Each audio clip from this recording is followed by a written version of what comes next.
That is blackmail. Now, he has come online to make a lot of mistakes. First of all, you sleep with 300 and whatever women in a year. You brag about having a relationship with men, which is wrong in say the truth. The matter over.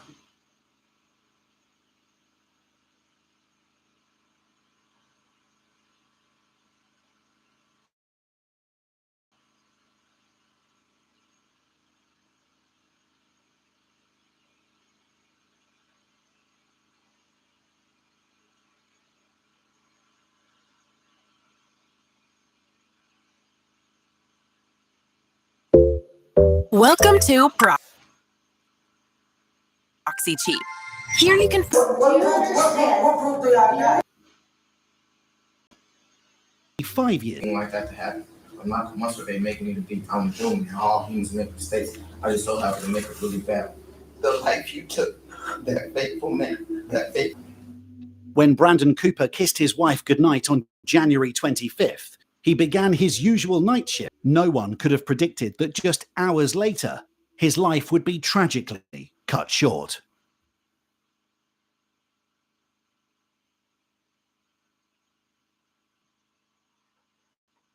Of his grand. Who do you want to go with her to the hospital? I don't care, as long as someone goes to me.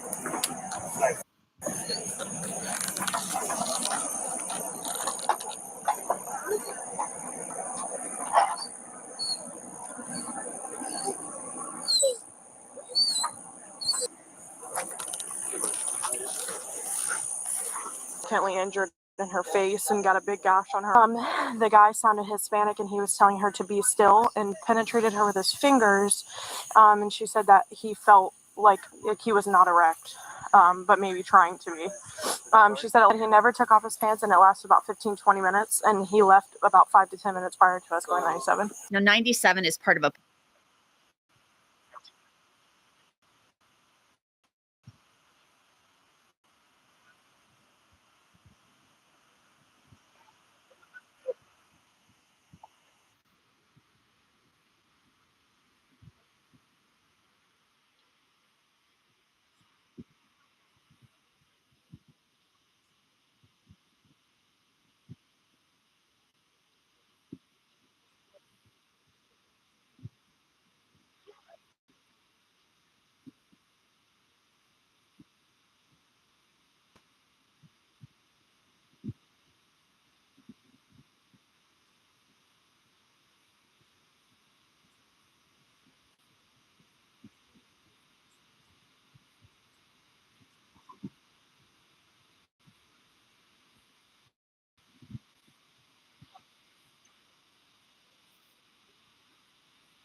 it and I believe you because I've talked.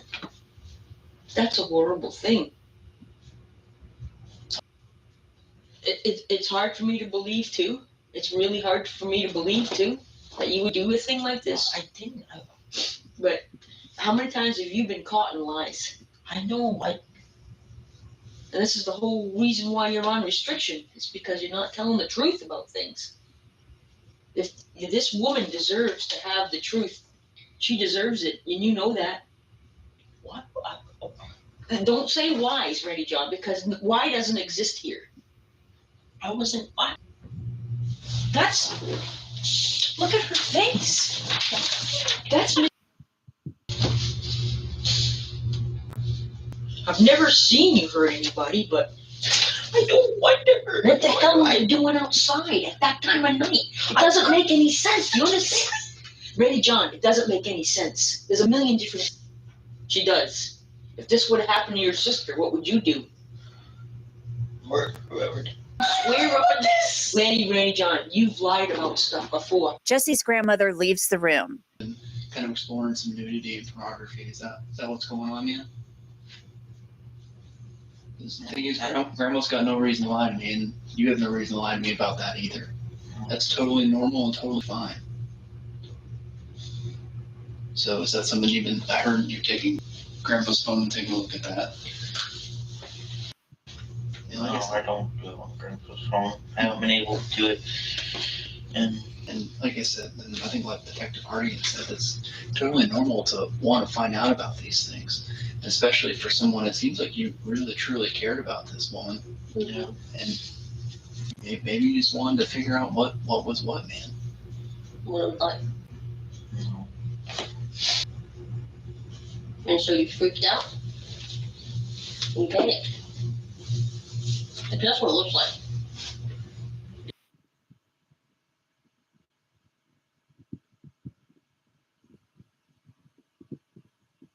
Hey folks, I want to show you something. This is my Mac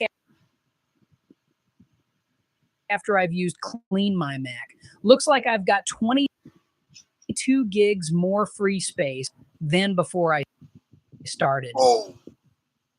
Absolutely.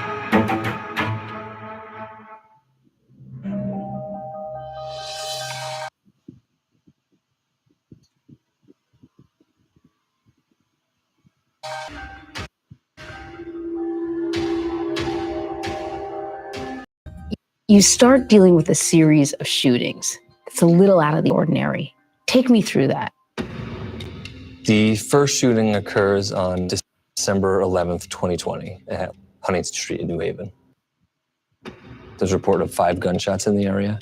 The residence was struck multiple times. The house was occupied, but nobody was hit. When police responded, they located multiple .45 caliber shell casings at the scene. There's a second shooting that occurs January 15th, 2021.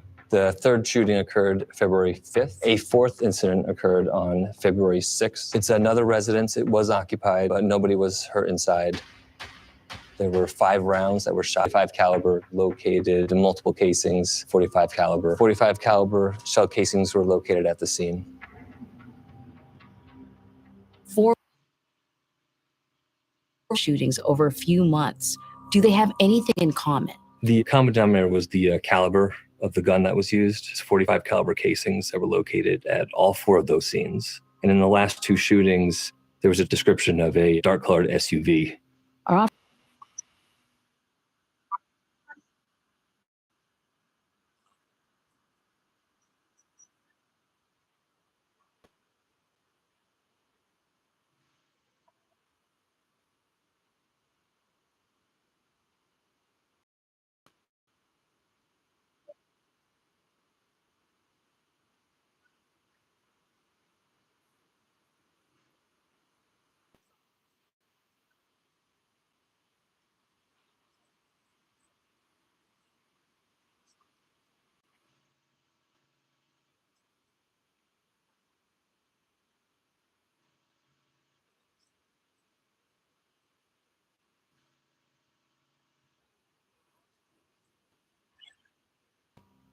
Nothing, and then you're like, whoa. There's our connection.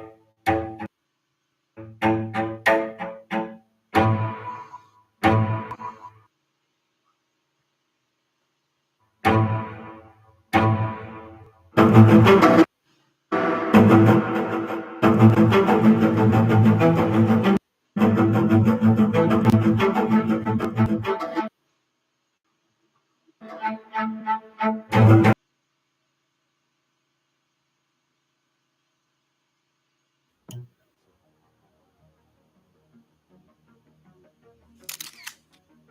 of the most glaringly obvious patterns that you come across in true crime, Just Born to Kill. Welcome to Scary Mysteries. Now, here are 5 psycho killers with normal upbringings. Number 5, My Father the Murderer. Not so much a normal upbringing for a killer, but this one is about a very abnormal upbringing for 2 brothers who were able to stop a violent family pattern in its tracks. Now, what happened to her was far worse and much harder to comprehend, especially for a kid like Vince and his younger brother Russell. Revelation bluntly saying, your dad killed her because he didn't want to lose you kids. Their mom, Mary Lou, was a doting mother who embodied the aesthetic of the 1960s with her beehive hairdo and cat-eye glasses. But in 1968, everything changed when she told her husband, Silas, that she wanted a divorce. And Silas, as would become his MO, pretended to remain calm like the news didn't bother him. But not so long after she dropped this info on him, Silas took Mary Lou for a drive. And as she ran for her life, her final words echoed into the void. And what about the kids? What about the babies? For most children, in 1978, Silas uprooted the 2 to Belize. Wanted in California on 2 counts of assault, Silas sought refuge abroad, a boat he named the Justin B. And the family lived on that boat, earning money by taking tourists on diving excursions. But the Justin B would soon become the stage for Silas's most infamous crime of all. Chris Farmer and Peter Frampton, 2 young British travelers, boarded that boat in June of that year. They were a young and adventurous couple exploring the world after college. They had no idea they were walking right into the clutches of a killer. Silas, drunk and belligerent, berated his son Russell over something trivial, cooking rice. And Chris, who was horrified by the abuse, stepped in to defend the boy. That act of kindness would seal he and Peter's fate. Vince recalled how his father snapped, humiliated after Chris dodged his drunken swing and sent him tumbling into the water. And from that moment, Silas began to plot their deaths. Days later is when Silas struck.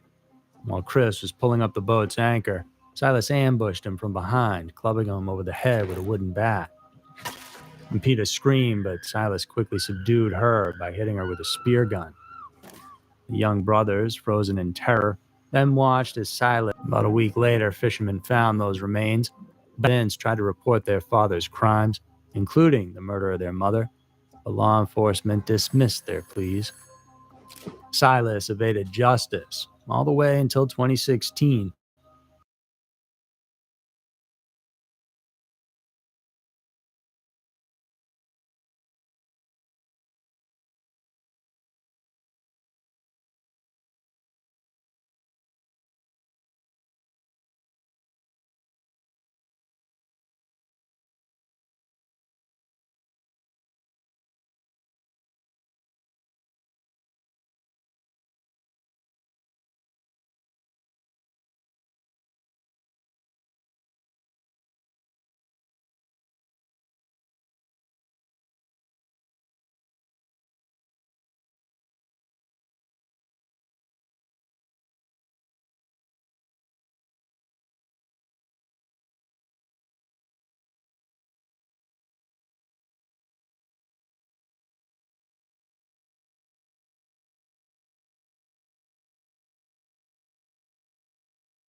In May, Millard was arrested and Smith was apprehended shortly after. What investigators unraveled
and unremarkable. He grew up in Wichita, attended church regularly, and seemed to follow the conventional path of an American boy in the 1950s. However, something recall feeling ignored by his mother. Not abused or mistreated so much, just ignored, which was a sentiment that festered in his young mind. He liked to picture women as trapped and helpless, and this is what he was drawn to. Early on, he acted out these fantasies by torturing small animals, a sign of the twisted desires that would eventually define him.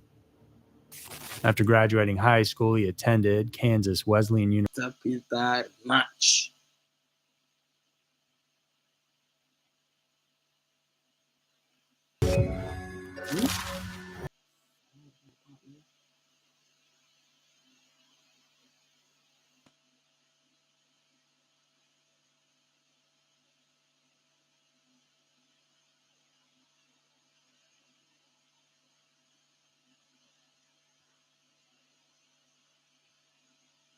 Oh my God, he